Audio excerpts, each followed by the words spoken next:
بقى نقول ان اعوجاج العمود الفقري دي تجارب انسانيه حقيقيه ورحله من التاثر النفسي عنيفه، مش اشاعات ولا كلينيكال اكزامينيشن فقط.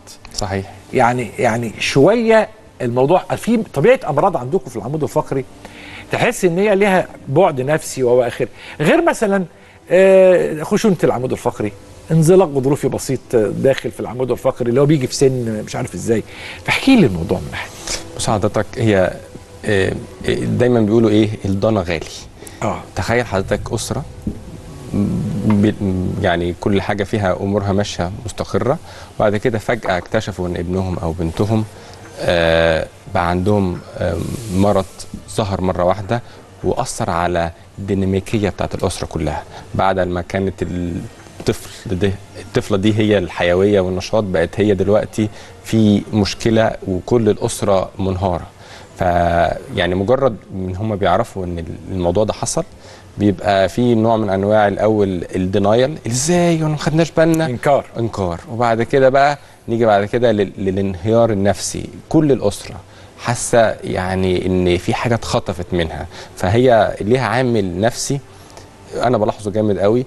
واول حاجه بحاول اعملها بحسس المرضى او اهاليهم ان انا سامعكم، انا بفهمكم، ان شاء الله نحل لكم المشكله، ان شاء الله نعدي منها على خير، لكن محتاجين سبورت جامد بصراحه.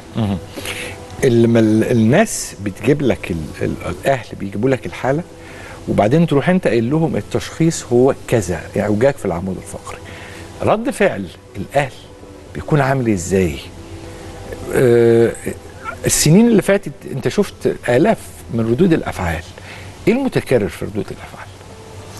هو طبعا واحد بيبقى حذر جدا، هو بيبريك نيوز للاهل، بيحاول طبعا معظمهم بيبقى الى حد ما عنده فكره عن الموقف، يعني هو شايف البنت فيها حاجه ظاهره او عمل اشعه وجايب بيها، فالى حد ما هو عنده فكره اوليه لكن هو مش متاكد لسه.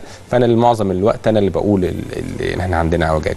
وزي ما قلت لحضرتك، هي دايما بيبقى في نوع من انواع الانهيار يعني او عدم التماسك. يعني ياما امهات عيطت في العياده.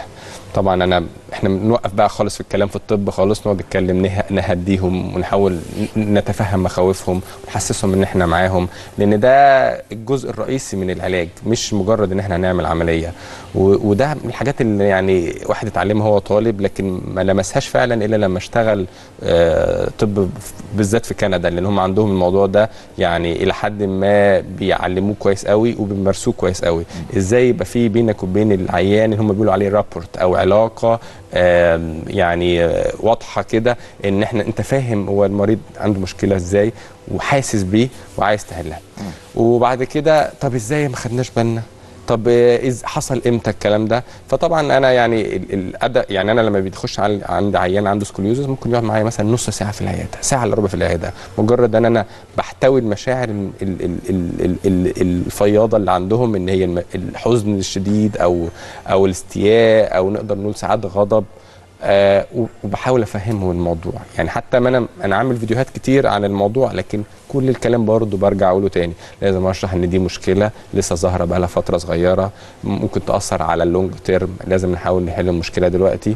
فهي الموضوع ليه زي ما احنا بنقول نقول patient education، هو ده الكور اللي انا بحاول اعمله في الزياره دي.